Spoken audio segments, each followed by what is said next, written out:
दुर्भाग्यपूर्ण घटना है। इसमें पीड़ित वंश के 5 लोगों की हत्या हुई है। इसका कारण भी बताया।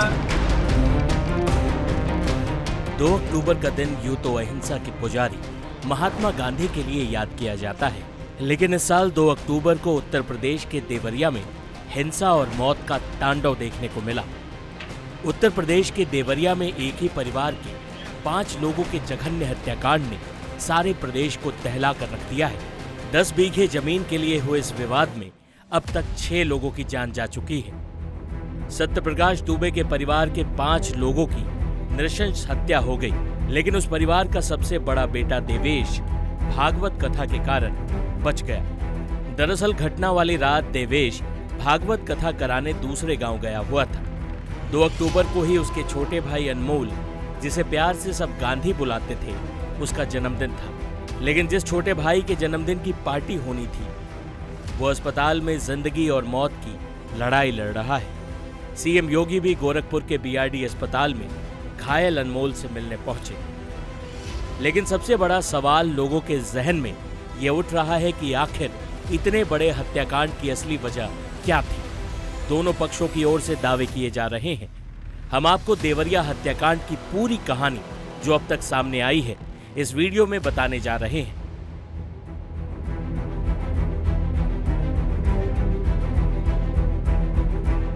इस पूरे विवाद के पीछे 10 बीघे जमीन को लेकर चल रही लड़ाई जिम्मेदार है। बताया जा रहा है कि सत्यप्रकाश दुबे के भाई ने अपने हिस्से की 10 बीघे जमीन गांव के ही प्रेमचंद यादव को दे दी थी, जो इस जमीन को जोत और बो रहे थे। इसी जमीन को लेकर दोनों पक्षों में विवाद चल रहा था। मामला कोर्ट में भी था। अक्सर प्रेमचंद यादव और सत्यप्रकाश दुबे के बीच इस मुद्दे को लेकर कहासुनी होती रहती थी। कुछ इसी तरह सोमवार को भी पहले प्रेमचंद यादव और सत्यप्रकाश दुबे के बीच कहासुनी शुरू हुई। सत्यप्रकाश दुबे के बड़े बेटे देवेश ने आरोप लगाया कि प्रेमचंद यादव गाली गलौज कर रहा था और उसकी बहन के साथ भी उसने गलत हरकत की। इसके कुछ समय बाद प्रेमचंद यादव की लाश मिली। आरोप ये लगा कि सत्यप्रकाश दुबे के परिवार ने पीट कर प्रेमचंद यादव की हत्या कर दी है। बस फिर क्या था, ये देखकर प्रेमचंद यादव के परिजनों का गुस्सा भड़क उठा और 20 से 25 हथियारबंद लोग लेहड़ा टोला में दाखिल हुए और सत्यप्रकाश दुबे और उनके परिवार के 4 लोगों की हत्या कर दी। दरवाजों को तोड़ते हुए भीड़ ने महज 20 मिनट में पूरे परिवार पर गोलियां बरसाई, धारदार हथियार चलाए और फरार हो गए।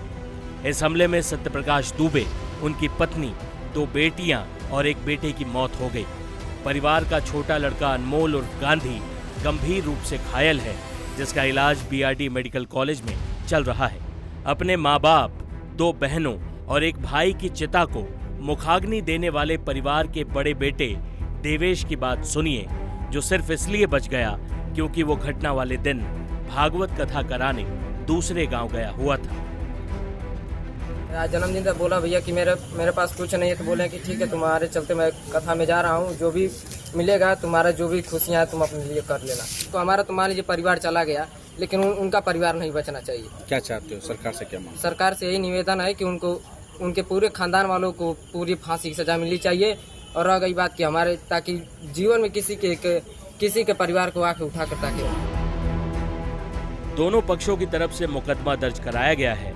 मृतक सत्यप्रकाश दुबे की बेटी शोभिता की तहरीर पर पुलिस ने 302, 307 और 504 जैसी गंभीर धाराओं में केस दर्ज किया है। इसमें 27 नामजद और 50 अज्ञात लोग हैं।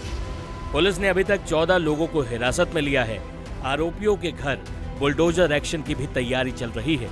सीएम योगी खुद इस पूरे मामले की मॉनिटरिंग कर रहे हैं।